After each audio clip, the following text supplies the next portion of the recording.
بسم اللہ الرحمن الرحیم۔ السلام علیکم۔ مجھے میرا محبوب بچائے گا۔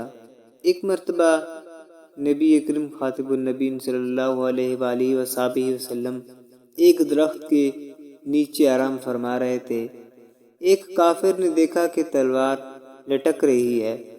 آپ صلی اللہ علیہ وآلہ وصحبہ وسلم آرام فرما رہے ہیں۔ اس نے سوچا کہ اچھا موقع ہے، کچھ کام کر دکھاؤں۔ اس نے آگے بڑھ کر تلوار کو ہاتھ میں لے لیا۔ اسی دوران حضرت محمد صلی اللہ علیہ وآلہ وسلم بیدار ہو گئے تو وہ پوچھتا ہے، اے محمد صلی اللہ علیہ وآلہ وسلم، اب آپ کو مجھ سے کون بچائے گا؟ نبی صلی اللہ علیہ وآلہ وسلم نے فرمایا، اللہ۔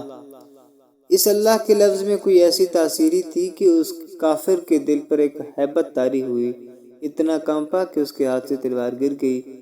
آپ صلی اللہ علیہ وآلہ وسلم نے تلوار اٹھا لی اور فرمایا، اب تجھے مجھ سے کون بچائے گا؟ وہ کافر منتیں کرنے لگا کہ آپ تو کریم ہیں، آپ تو بڑے اچھے ہیں، فلاں ہیں اور فلاں ہیں، آپ مجھے معاف کرو۔